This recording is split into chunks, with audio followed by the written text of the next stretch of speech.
Hi again, it's Ryan with Rye Industrial. I'm making a video here of the equipment I just bought for a new project I'm attempting for brewing my own home beer. I went to a local homebrew supply not too far from the house, found on the internet, and purchased all the things you see here individually. I didn't end up buying the kit. They had a kit available, but I was able to use some items that I do have at the house and get from a friend that has done homebrew before to save a little bit of money and go that direction. So the stock pot and the 5-gallon water bottle there, or carboy, I had. So those two items are not part of the kit. Everything else you see I spent $62 on. So it's not too bad. It'll make me 5 gallons of beer, so you're getting some of your money back. First off, you got the fermenting bucket. I bought the bucket that I have is with a spigot. They label it as a bottling bucket. The fermenting bucket is identical. It just doesn't have the spigot hole to allow the spigot. Because I have the carboy, I don't need the fermenting bucket. I'm able to transfer the beer into there for second fermentation and then back into the fermenting bucket and then bottle at that point. I forgot to purchase, there's a tube called a bottling tube, and it attaches to the spigot and it allows you to fill your bottles from the bottom, and then it has a little on-off valve, so when you push the bottle up on it, the beer flows in, and then when you push the bottle down it stops, so you're able to fill your bottles nice and neat. That's the only thing not shown, but I'll pick that up this week when I get my beer kit. Next thing, actually I'll just show you a little bit here. You gotta buy the matching lid for your fermenter. It has a O-ring in it, so make sure you buy the same two items when you pick up your fermenting bucket. And this one has a grommet and the hole drilled for your airlock to fit. Airlock here. I got this airlock, this standard airlock or whatever, but you can tear it apart, and I figure it'd be a little easier to clean and sterilize with having the pieces apart. So I chose this one just for that reason, but get whatever one you want or whatever comes with your kit if you do buy one.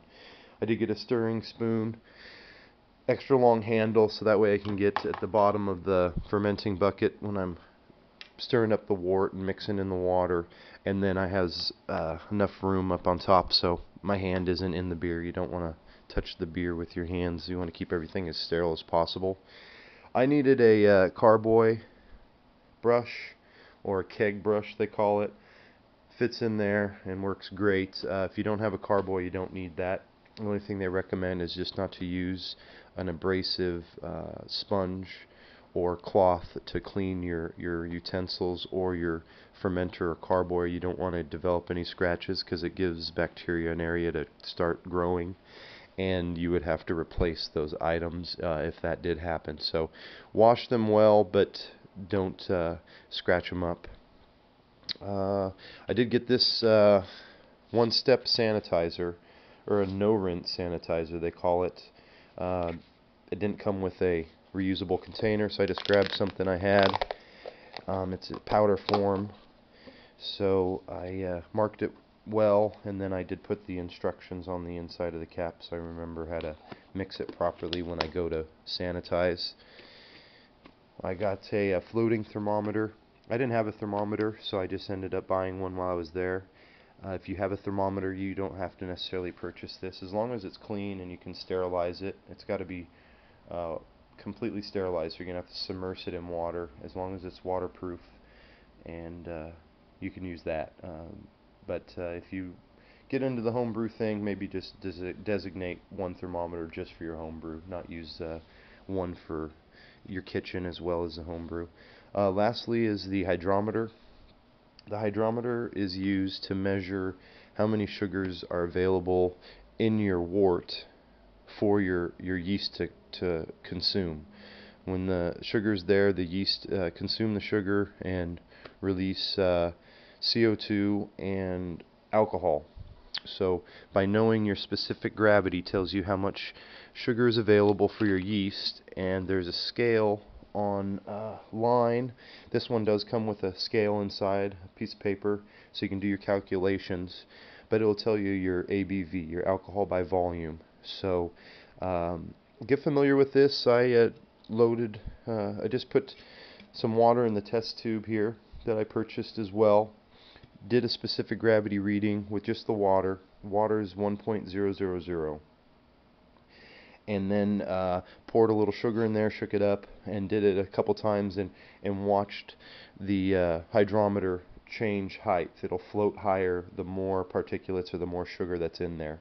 The higher sugar content, the higher the alcohol content. So you also need this to tell you when your sugars are completely consumed or expunged, when the yeast is finally done doing its thing.